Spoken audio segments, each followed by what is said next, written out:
Welcome to V3 news లక్ష్యం సమాజహితం. నేను Emilia బులెటిన్ల ముందుగా హెడ్లైన్స్ చూద్దాం. జగన్ ప్రభుత్వం ఇచ్చిన హామీలకు కట్టుబడి ఉంటుంది. మీడియా సమావేశంలో మంత్రి తానేటి వనిత వ్యాఖ్య.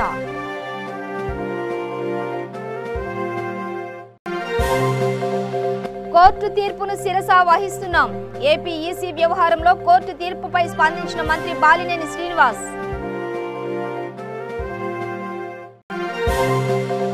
టీడీపీ ఎమ్మెల్యే హీరో నందమూరి బాలకృష్ణపై మండిపడ్డ ఎమ్మెల్సీ ఇక్బాల్. తన మానసిక స్థితిపై బాలకృష్ణ చెక్ చేయించుకోవాలని ఆగ్రహం. హైదరాబాద్ కు పయనమైన చంద్రబాబు. విమాన సర్వీసులు ప్రారంభం కాకపోవడంతో వైజాగ్ పర్యటన రద్దు.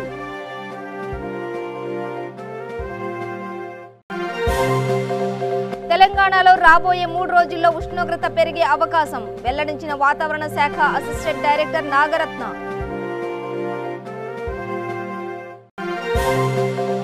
పశ్చిమ గోదావరి జిల్లాకు చేరుకున్న మిడతల దండు. భయాందోళనలో రైతులు.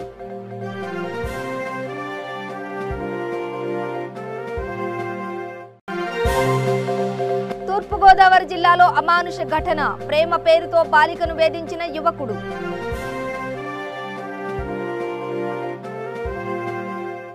డీటెయిల్స్ చూస్తే గత ప్రభుత్వం నెరవేరని హామీలు గుప్పించి మహిళలను మోసం చేశాయని ఏపీ స్త్రీ శిశు సంక్షేమ శాఖ మంత్రి తానేటి వనిత అన్నారు. పశ్చిమ గోదావరి జిల్లా ఏలూరులో ఆమె మీడియాతో మాట్లాడుతూ ఇచ్చిన హామీలకు కట్టుబడి మహిళలకు క్యాబినెట్లో ఇతర రంగాలలో సముచిత స్థానం కల్పించిన ఏకైక ప్రభుత్వం వైసీపీ ప్రభుత్వం అని తెలిపారు. ఆంధ్రప్రదేశ్ రాష్ట్ర ప్రభుత్వం మహిళల కోసం అనేక చట్టాలు పథకాలు ప్రవేశపెట్టిందని పేర్కొన్నారు. ప్రభుత్వం ఏర్పాటైన సంవత్సర కాలంలోనే బెల్ట్ షాపులు మూయించి దశల వారీగా మద్యపాన నిషేధం అమలు చేశారని చెప్పుకొచ్చారు. కరోనా కష్టకాలాన్ని సైతం లెక్క చేయకుండా డ్వాక్రా మహిళలకు ఇచ్చిన హామీని సీఎం జగన్ నెరవేర్చారని మంత్రి వనిత తెలిపారు. అన్నిటిలో కూడా కంపెనీస్లో మరి ఈ రోజున మహిళలందరికీ కూడా 50% వాళ్ళకి అవకాశాలు ఇవ్వడం జరిగింది. ముఖ్యంగా మన ప్రభుత్వం వచ్చిన తర్వాత మహిళలందరికీ కూడా అండగా ఉండాలన్న ఉద్దేశంతో దిశ చట్టాన్ని తీసుకురావడం జరిగింది. ఈ దిశ చట్టం వల్ల ఈ రోజున మహిళలందరూ కూడా మరి ఎంతో ధైర్యంగా తమ పనులు చేసుకునే విధంగా తమ ఉద్యోగాల్లో కానివ్వండి వాళ్ళ చదువుల్లో కానివ్వండి వాళ్ళు చాలా ధైర్యంగా ముందుకు వెళ్ళే విధంగా వాళ్ళకి అండగా ఆసరాగా ఉండే విధంగా ఈ దిశ చట్టం ఉండడం జరిగింది. జనరల్గా చాలామంది చట్టాలు చేయడం ఇవన్నీ చేస్తున్నప్పుడు నామకాహ చెప్పడం జరుగుతుందని, కానీ ఇంప్లిమెంట్ చేయడానికి ఈ రోజున ప్రతి జిల్లాలో కూడా అంటే మనకున్న 13 జిల్లాల్లో 18 దిశ పోలీస్ స్టేషన్లు ఏర్పాటు చేయడం జరిగిందని, దాని నిమిత్తం ఈ రోజున గౌరవ ముఖ్యమంత్రి వర్యులు 87 కోట్లు కూడా రిలీజ్ చేయడం జరిగింది. అంటే అంటే చెప్పిన విషయాన్ని సక్సెస్ఫుల్గా కంప్లీట్ చేయడానికి ఈ రోజున నిర్ణయాలు తీసుకోవడం జరుగుతుంది. అట్లానే మద్యపాన నిషేధం దశల వారీగా మద్యపాన నిషేధం చేస్తామని మేనిఫెస్టోలో చెప్పడం జరిగింది. చెప్పిన విధంగానే మరి ప్రభుత్వం వచ్చిన వెంటనే బెల్ట్ షాపులన్నీ కూడా రద్దు చేయడం జరిగిందండి. అట్లానే మొదటి విడతగా 20% మద్యం షాపులను తగ్గించడం, తర్వాత రెండవ దశగా 13% బెల్ట్ షాపులను తగ్గించడం జరిగింది. అంటే ఈ రోజున ఉన్న షాపులను మద్యం షాపులన్నీ కూడా 33% తగ్గించి మద్యం రేట్లను పెంచి సామాన్యుడికి అందుబాటులో లేకుండా చేసి ఆ మద్యాన్ని మాన్పించే విధంగా చర్యలు తీసుకోవడం జరుగుతుంది. అంటే సామాన్యుడు ఎవరు కూడా ఈ ధరలు అందుబాటులో లేకపోతే ఇవన్నీ కూడా మనకి అందుబాటులో లేవని చెప్పి దాన్ని మానుకునే విధంగా అనమాట. ఈ రోజున చాలామంది ఎడిక్ట్ అయిన వాళ్ళందరినీ కూడా మా డిపార్ట్మెంట్ నుండి ఎడిక్షన్ సెంటర్స్ని ఏర్పాటు చేయడం హెల్త్ డిపార్ట్మెంట్తో అనుసంధానంగా, దానివల్ల వాళ్ళకి కౌన్సిలింగ్ ఇచ్చి వాళ్ళందరూ కూడా హెల్తీగా ఉండడానికి వాళ్ళ కుటుంబంతో సఖ్యతగా ఉండడానికి కూడా చర్యలు తీసుకోవడం జరుగుతుందండి.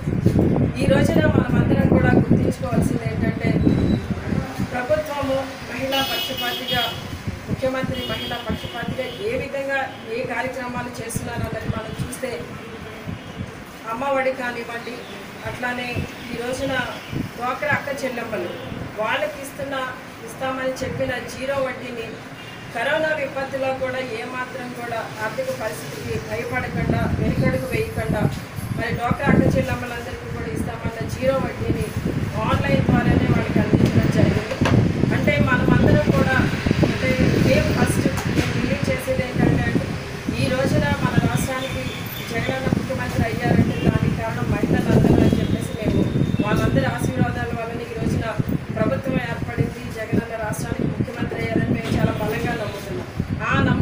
ఎన్నికల కమిషన్ అంశంపై కోర్టు ఇచ్చిన తీర్పును ప్రభుత్వం శిరస వహిస్తుందని మంత్రి బాలినేని శ్రీనివాస్ అభిప్రాయపడ్డారు. అయితే రాష్ట్ర ఎన్నికల కమిషనర్పై కోర్టు ఇచ్చిన తీర్పు విషయంలో ప్రభుత్వం సుప్రీంకోర్టుకు వెళ్లే అంశంపై సీఎం నిర్ణయంపై ఆధారపడి ఉంటుందని చెప్పారు. నాడు నేడు కార్యక్రమం ద్వారా ప్రభుత్వం వైద్య రంగంలో సరికొత్త విధానాలు అమలు చేసేందుకు కసరత్తు చేస్తోందని చెప్పారు. అదేవిధంగా ఆరోగ్యశ్రీ ద్వారా సామాన్య ప్రజలకు మెరుగైన వైద్య సేవలు అందించేలా కృషి చేస్తున్నామని తెలిపారు.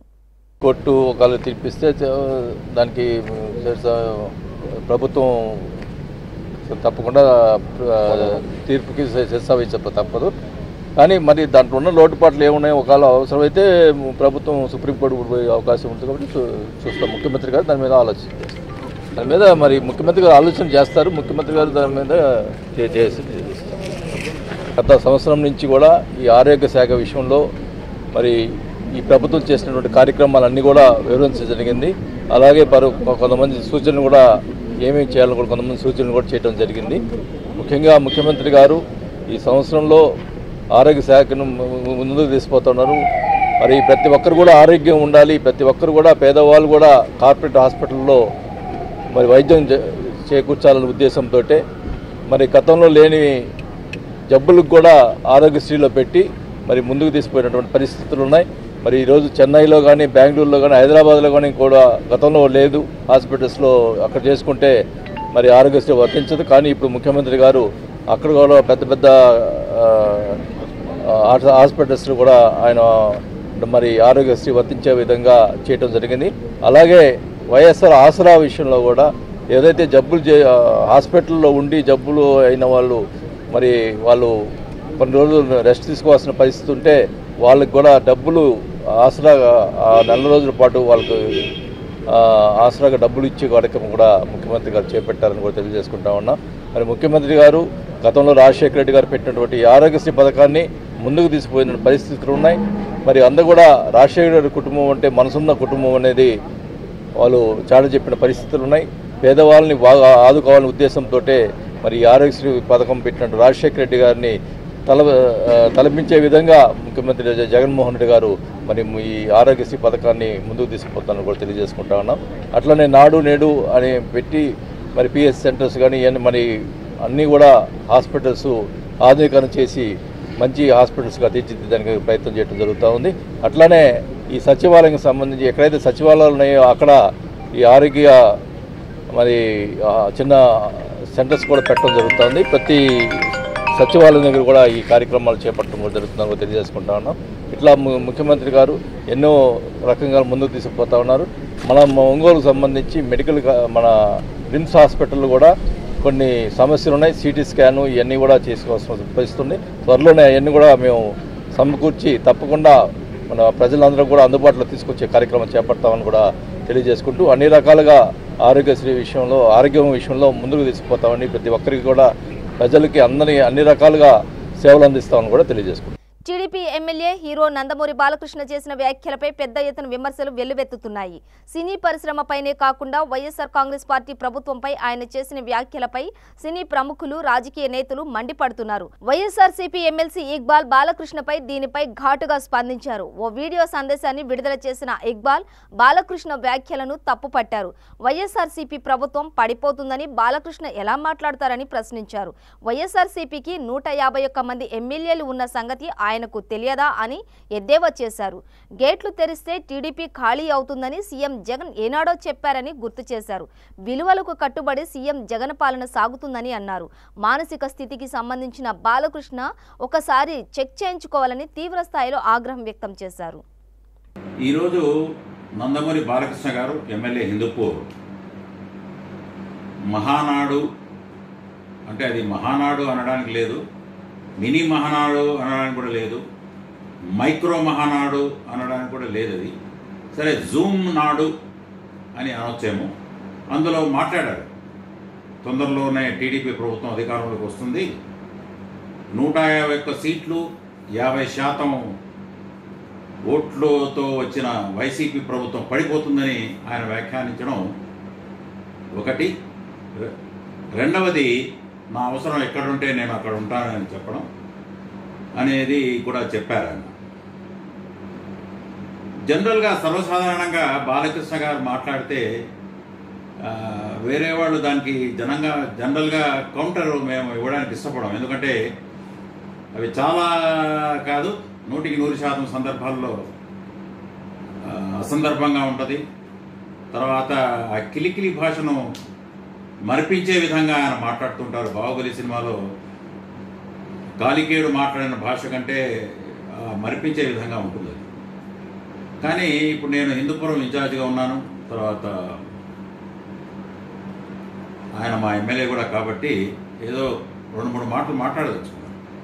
బాలకృష్ణ గారి స్టేట్మెంట్లు చూస్తూ ఉంటే తిరిగి మనం 2-3 విషయాలు అంతకుముందు ఒక తీవ్రమైన నిరాశ నిస్పృహలతో మాట్లాడారా? ఈ స్టేట్మెంట్ ఇవ్వడానికి ముందు ఆయన ఎందుకండి మిమ్మల్ని తలసాని శ్రీనివాస యాదవ్ గారు సీఎం గారి మీటింగ్లకు ఫిల్మ్ ఇండస్ట్రీ వాళ్ళు మిమ్మల్ని పిలవలేదంటే వాళ్ళు భూములు పంచుకోవడానికి పోయి ఉంటారు అని ఆయన అనడం, దానికి నాగబాబు గారు తీవ్రంగా కౌంటర్ ఇవ్వడం, తర్వాత శ్రీనివాస్ యాదవ్ గారు కూడా మేము అందరినీ పిలవలేదనడం, అది ఒక నిస్పృహ కారణమై ఉండొచ్చు. రెండవది ఆయన మానసిక సంతులత మనం చూసాం. నాకు మానసిక వ్యాధి ఉందని ఆయనే చెప్పుకున్నారు. సర్టిఫికేట్ కూడా చూపించిన సందర్భాలు ఆయన వాళ్ళ ఇంట్లో కేసులు జరిగినప్పుడు బెల్లంకొండ గణేష్, తర్వాత ఆయన పర్సనల్ అస్ట్రాలజీ మీద కాల్పులు జరిగినప్పుడు అది మానసిక స్థితి సరిగా లేనందువలన ఆ విధంగా జరిగిందని, అది ఆ స్థితి కంటిన్యూ అవుతా ఉందా లేకపోతే తిరిగి ముదిరిందా లేదా కంటిన్యూ అవుతూ ముదిరిందా అనేది ప్రజల్లో అనుమానాలు తిరిగి రేకెత్తున్నాయి. ఎందుకంటే జగన్మోహన్ రెడ్డి గారు 50% ఓట్ల పైచిలుకుతో ఓట్లతో గెలిచిన ప్రజాభిమానం గల నాయకుడు. తర్వాత 151 సీట్లు.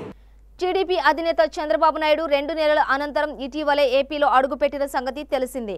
వైజాగ్ గ్యాస్ లీక్ బాధితులను పరామర్శించేందుకు అనుమతి కూడా తీసుకున్న ఆయన ఆపై విమాన సర్వీసులు ప్రారంభం కాకపోవడంతో తన వైజాగ్ పర్యటనను రద్దు చేసుకున్నారు. అయితే గత 2 రోజులుగా టీడీపీ మహానాడును డిజిటల్ విధానంలో నిర్వహించారు. మహానాడు ముగియడంతో ఆయన విజయవాడ నుంచి హైదరాబాద్కు పయనమయ్యారు.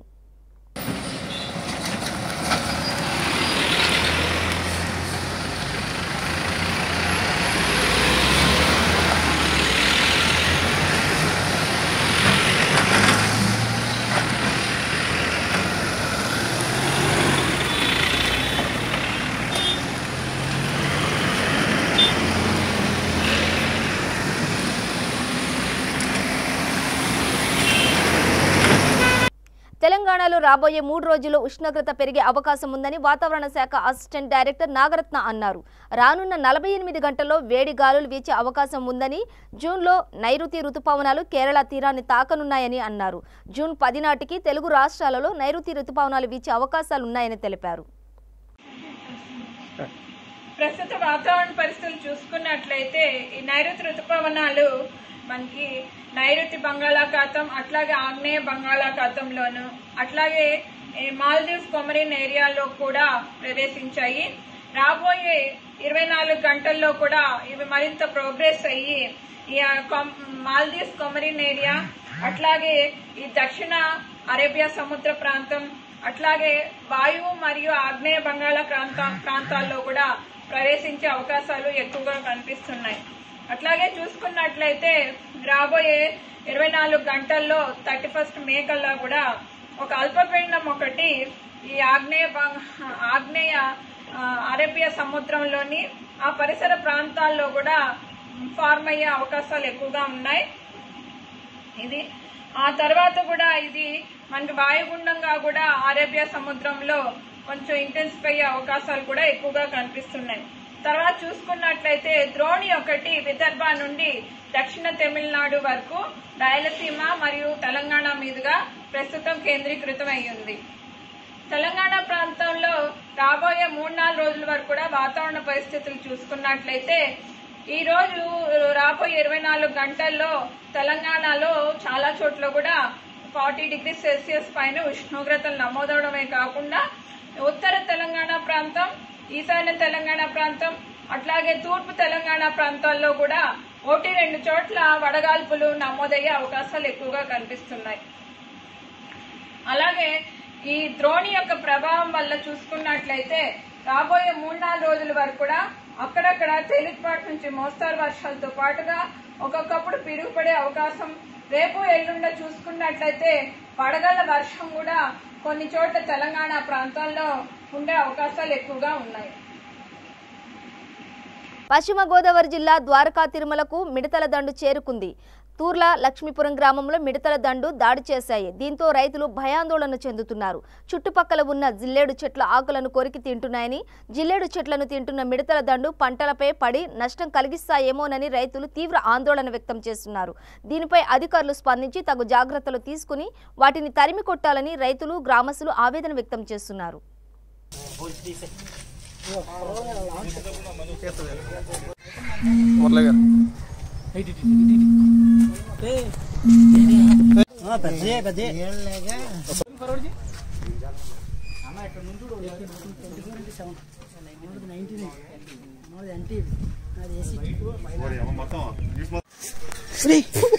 నీ అమ్మ తప్పులేండి.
లాంచనా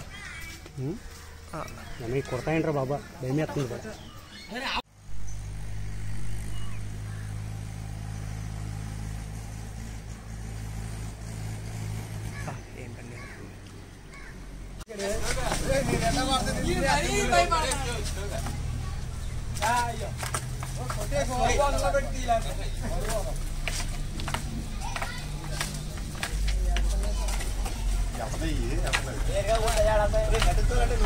ఇది వచ్చింది అది బాగా క్లారిటీ.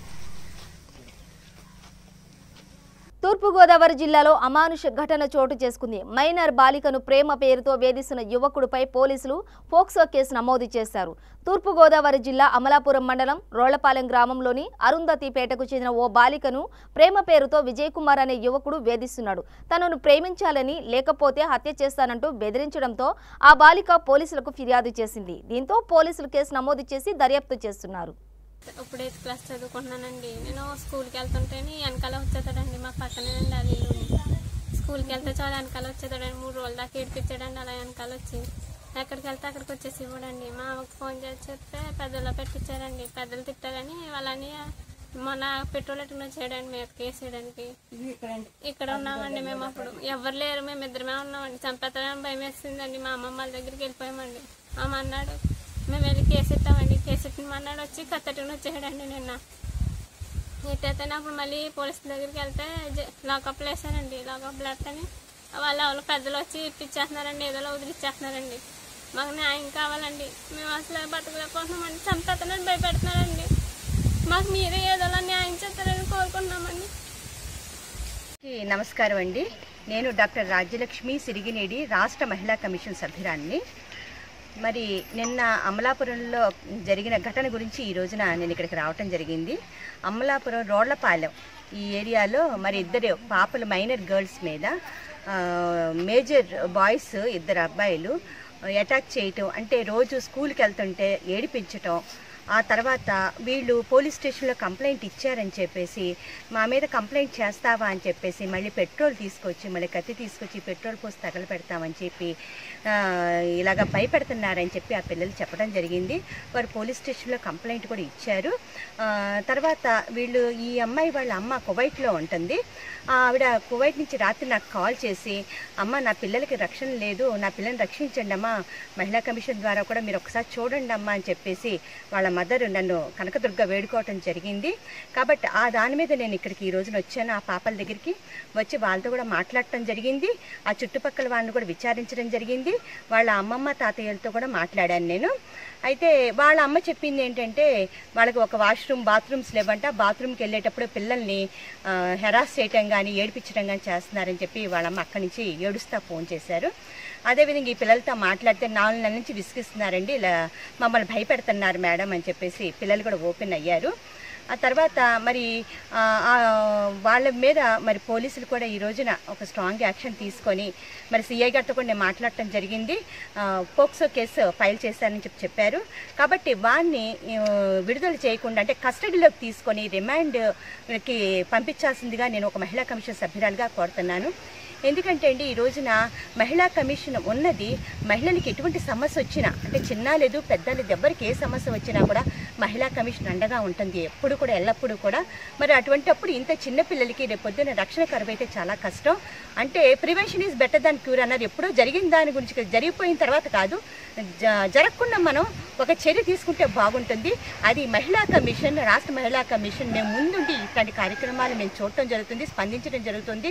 ఏపీలో వైసీపీ ప్రభుత్వం కొలువుదీరి ఏడాది పూర్తి చేసుకున్న సందర్భంగా ఎంపీ భరత్ మహాసుదర్శన యాగం నిర్వహించారు. తూర్పుగోదావరి జిల్లా రాజమహేంద్రవరంలో మార్గాని ఎస్టేట్స్లో ఉన్న ఎంపీ కార్యాలయంలో ఎంపీ మార్గాని భరత్ మోనా దంపతులు శ్రీ ధన్వంతరి సహిత మహాసుదర్శన యాగం, రాజశ్యామల సహిత రుద్రయాగం ప్రారంభించారు. తణుకుకి చెందిన వెంపరాల కృష్ణమూర్తి శర్మ బ్రహ్మత్వంలో ఈ యాగ నిర్వహణకు కలశ స్థాపన, పుణ్యహవచనం నిర్వహించారు. వేద మంత్రాల నడుమ భక్తి శ్రద్ధలతో 3 రోజుల పాటు ఈ యాగాన్ని నిర్వహించేందుకు ఏర్పాట్లు చేశారు. ఈరోజు ముఖ్యంగా ఏదైతే ఈ కరోనా వ్యాధి ప్రపంచవ్యాప్తంగా ఏ రకంగా అయితే పెరుగుతుందో ఇవన్నీ కూడా మనం చూసున్నాము. మరి ముఖ్యంగా మొత్తం ప్రపంచవ్యాప్తంగా మరి ముఖ్యంగా ఆంధ్రప్రదేశ్ రాష్ట్రంలో సుభిక్షంగా ఉండాలి, ప్రజలందరూ కూడా సుఖ సంతోషాలతో ఉండాలి. మన గౌరవ ముఖ్యమంత్రి గారు జగన్మోహన్ రెడ్డి గారు ప్రభుత్వం మొదటి సంవత్సరం దిగ్విజయంగా అన్ని రంగాల్లోనూ కూడా అన్ని విభాగాల్లోనూ కూడా దిగ్విజయంగా పూర్తయిన సందర్భంగా రాబోయే రోజుల్లో మరింత ప్రభుత్వం ముందుకు సాగాలి, రాజు బాగుంటేనే రాజ్యం బాగుంటుందన్న ఒక ఉద్దేశంతో ఈ రోజున రాజమహేంద్రవరంలో మా యొక్క ఆఫీస్లో 3 రోజుల పాటు ధన్వంతరి సహిత మహాసుదర్శన యాగం, అదేవిధంగా రాజశ్యామల రాజమాతంగి సహిత రుద్రయాగం కూడా ఈ రోజున తలపెట్టడం జరిగింది. నేను సతీ సమేతంగా ఈ యొక్క కార్యక్రమాన్ని చేపట్టి 3 రోజుల పాటు దిగ్విజయంగా ప్రారంభించి 3 రోజుల పాటు కంప్లీట్ చేయాలని ఒక ఉద్దేశంతో ఈ యొక్క కార్యక్రమాన్ని చేపట్టడం జరిగింది. మరి ముఖ్యంగా ఈ యొక్క 30వ తారీఖున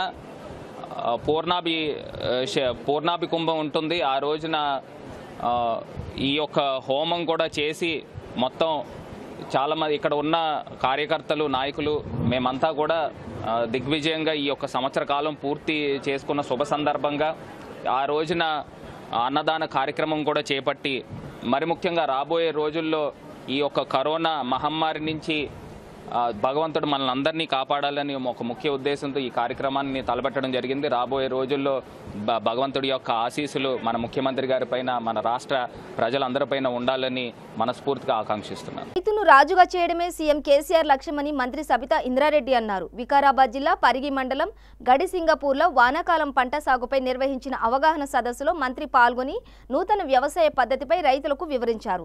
కాళేశ్వరం ప్రాజెక్టు పూర్తయిన వెంటనే వికారాబాద్ జిల్లాకు నీరు అందిస్తామని కేసీఆర్ రైతు పక్షపాతి అని అన్నారు. రైతులు కాల్వలు ఏర్పాటు చేసుకోవడానికి టీఆర్ఎస్ ప్రభుత్వం 30 కోట్ల రూపాయలు మంజూరు చేసిందని తెలిపారు. ఈ సంవత్సరం 40 లక్షల ఎకరాలలో వరి వేయడం జరిగింది. అంటే ఎంత పెరిగింది చూడండి సాగు, ఎందుకంటే నీరు పుష్కలంగా వస్తూ ఉన్నాయి కాబట్టి. అయితే క్యాబినెట్లో మాట్లాడుతున్నప్పుడు చాలామంది మంత్రులు ముఖ్యమంత్రి గారికి చాలా సంతోషంగా చెప్తా ఉంటారు, మా దగ్గర కాలువల నీళ్ళు వస్తున్నాయి, చెరువులు గుంటలు నింపుకుంటున్నాం, బోర్ బావులకి నీళ్లు బయటకు ఉబికొస్తున్నాయి, పాత బావుల నీళ్ళు వస్తున్నాయి అని సంతోషంగా చెప్తా ఉంటారు. అక్కడైతే నా ప్రాణం కొట్టుకుంటూ ఉంటుంది, అంటే నా జిల్లా కూడా నీళ్ళు రావాలి కదా అని ఆలోచిస్తున్న సందర్భంలో ముఖ్యమంత్రి గారు రియాక్ట్ అవుతూ ఉంటారు. ఒక్క రంగారెడ్డి వికారాబాద్ ఇవ్వగలిగితే చాలాసార్లు అసెంబ్లీలో కూడా చెప్తున్నారు, ప్రతి క్యాబినెట్లో కూడా చెప్తుంటారు. కాళేశ్వరం పూర్తి అయిపోయింది, ఇప్పుడు కొండపోచమ్మకి ఈరోజు నీళ్ళు వచ్చినాయి కాబట్టి కాళేశ్వరం ప్రాజెక్ట్ పూర్తి అయిపోయింది, ఇక మిగిలింది నాకు రంగారెడ్డికి నీళ్ళు తీసుకురావడమే. ఏదో ఒక రకంగా మొన్న క్యాబినెట్లో కూడా చెప్పారు, ఏదో ఒక రకంగా రంగారెడ్డి కూడా నీళ్లు తీసుకొస్తాను, ఇటు నుండా అటు నుండా ఎట్లా ఆలోచించి తప్పకుండా ఈ ఒక్కటి చేస్తే తెలంగాణ రాష్ట్రంలో నా కళ నెరవేరుతుందని చాలాసార్లు చెప్తా ఉన్నారు. తప్పకుండా ముఖ్యమంత్రి గారు అనుకుంటే చాలా మొండి మనిషి, అనుకుంటే రైతుల కోసం ఎంత దూరమైనా వెళ్తారు కాబట్టి ఆ నమ్మకం విశ్వాసం ఉంది. చాలాసార్లు మహేష్ రెడ్డి గారు వచ్చినప్పుడు కూడా పాలమూరు రంగారెడ్డి గురించి పరిగి గురించి అడిగినప్పుడు మహేష్ రెడ్డి గారు మొన్న కూడా మన మీటింగ్కి వెళ్ళినప్పుడు గుర్తు చేస్తే చాలా తొందరలో మొదలు పెడతాం, మీ పరిగికి అయితే ఖచ్చితంగా తీసుకురావాల్సిన అవసరం ఉంది, తీసుకొస్తాము అని చాలా గట్టిగా ఒక్క నుంచి చెప్పారు ముఖ్యమంత్రి గారు. కాబట్టి ఖచ్చితంగా కళ నెరవేరబోతుంది, తప్పకుండా ఆ దిశగా ప్రయత్నాలు మేము చేస్తాం. ఎవరు అడగాల్సిన అవసరం లేదు, ఎవరు ప్రశ్నించాల్సిన అవసరం లేదు. బాధ్యత గల వ్యక్తులుగా మేము ఈ జిల్లా పట్ల, జిల్లా ప్రజల పట్ల బాధ్యత గల వ్యక్తులుగా ఈ ప్రాజెక్టులు పూర్తి చేయడానికి ముఖ్యమంత్రి గారి దగ్గరికి మరీ తీసుకెళ్తాం. మేము అడగకముందే స్పందిస్తున్న ముఖ్యమంత్రి గారి నమ్మకం విశ్వాసం కూడా ఉంది అని మరొకసారి మా రైతులందరూ చెప్తా ఉన్నాం. ఎందుకంటే ఇప్పుడే సర్పంచ్ గారు అడిగారు. కర్నూలు జిల్లా చాగలమర్రి మండలంలో 5 వ్యక్తులకు కరోనా పాజిటివ్ రావడంతో అధికారులు ఆ ప్రాంతాన్ని రెడ్ జోన్గా ప్రకటించారు. అయితే కరోనా బారిన పడిన ఆ 5 వ్యక్తులు కోలుకోవడంతో జిల్లా కలెక్టర్ వీరపాండ్యన్ ఆ ప్రాంతాన్ని గ్రీన్ జోన్గా ప్రకటిస్తున్నట్లు ఆదేశాలు జారీ చేశారు. ఈ సందర్భంగా స్థానిక గాంధీ సెంటర్లో కరోనా నివారణ అవగాహన సదస్సు కార్యక్రమం నిర్వహించారు. 5 మంది కంటే ఎక్కువ ఉండకూడదు, ఏమి వచ్చిన వాళ్ళని కూడా ఖచ్చితంగా మాస్క్ ఉంటేనే అలౌ చేయదు. దగ్గిన తుమ్మిన చేయి కానీ కచ్చి కానీ ఖచ్చితంగా పెట్టుకోండి. మనం చాలా మంది ముక్కులకి కంట్లోకి వేళ్ళు చేతులు పెట్టుకుంటాము, ఆ అలవాటు మానుకోండి. ఖర్చు వాడండి, చేతిగుట్ట వాడండి. కంట్లో కానీ ముక్కులో కానీ నోట్లో కానీ వేళ్ళు పెట్టవద్దు, దయచేసి చేతి వేళ్ళను వాడవద్దు. ఇది కూడా చాలా డేంజరు చెప్తున్నాము. ఈ జాగ్రత్త ఖచ్చితంగా మీరు పాటించాల్సిందే. సాధ్యమైతే ఇంకా కొంచెం డబ్బులు వాళ్ళకి చేతి గ్లౌజెస్ కూడా వాడండి, గ్లౌజ్ వేసుకోవడం కూడా మంచిదే. ఇది ఒక్కరోజు కాదు, ఇది ఖచ్చితంగా మీ జీవితంలో భాగం అయిపోవాలి. ఈ చెప్పే 4-5 జాగ్రత్తలు మీ జీవితంలో భాగము. మనం ఇంట్లోకి ఎక్కడైనా ప్రయాణం చేసి తీసుకోవాల్సిన జాగ్రత్తలే. ఈ ఒక్కరోజు, ఈ గంటకో, ఈ సాయంత్రం వరకే కాదు. మనం ఈ వ్యాధి పూర్తిగా నివారించబడినంత వరకు మనం ఈ జాగ్రత్తలు పాటించి తీరాల్సిందే. దయచేసి అందరూ గమనించండి. ఎందుకంటే అందరూ తెలుసుకోవాలనే ఉద్దేశంతో మేము చెప్తున్నాము. ఇంత ఎండలో నిలబడి చెప్తున్నామంటే అర్థం చేసుకోండి. ముఖ్యంగా వాలంటీర్గానే టెస్టింగ్కి రావాల్సి వస్తుంది. దాన్ని దయచేసి గుర్తుపెట్టుకొని పైన ఇందాక చెప్పిన సూచనలన్నీ పాటిస్తూ మన గ్రీన్ జోన్లో ఉండేదాన్ని గ్రీన్ జోన్లోనే ఉండనివ్వండి. మళ్ళీ రెడ్ జోన్లో వినాలనుకోండి చాలా ఇబ్బంది పడతాం. దీంట్లో పోలీస్ శాఖ వారు, హెల్త్ డిపార్ట్మెంటు, రెవెన్యూ డిపార్ట్మెంటు, మన ఎంపీ చాలా కృషి చేసినారండి. 50 రోజుల నుంచి చాలా కష్టపడినారు. రాత్రి 2-3 వరకు కూడా పనిచేయడం జరిగింది. సో మీరు చాలా జాగ్రత్తగా ఉండేసి మళ్ళీ పాజిటివ్ కేసులు రాకుండా చూసుకోవాల్సిన బాధ్యత ప్రతి ఒక్కరికి ఉందండి. ఈ అవకాశం ఇచ్చినందుకు ధన్యవాదాలు తెలుపుతున్నాను. బులెటిన్ ముగించే ముందు హెడ్లైన్స్ మరోసారి. జగన్ ప్రభుత్వం ఇచ్చిన హామీలకు కట్టుబడి ఉంటుంది. మీడియా సమావేశంలో మంత్రి తానేటి వనిత వ్యాఖ్య.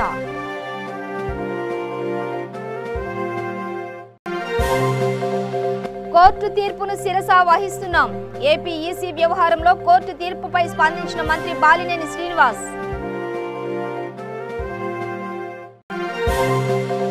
టీడీపీ ఎమ్మెల్యే హీరో నందమూరి బాలకృష్ణపై మండిపడ్డ ఎమ్మెల్సీ ఇక్బాల్. తన మానసిక స్థితిపై బాలకృష్ణ చెక్ చేయించుకోవాలని ఆగ్రహం.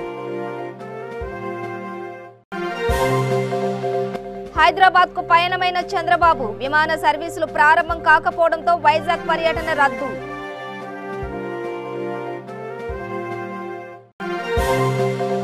తెలంగాణలో రాబోయే 3 రోజుల్లో ఉష్ణోగ్రత పెరిగే అవకాశం వెల్లడించిన వాతావరణ శాఖ అసిస్టెంట్ డైరెక్టర్ నాగరత్న.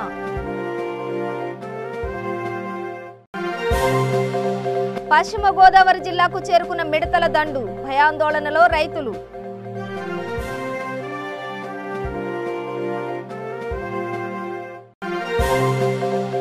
తూర్పుగోదావరి జిల్లాలో అమానుష ఘటన, ప్రేమ పేరుతో బాలికను వేధించిన యువకుడు.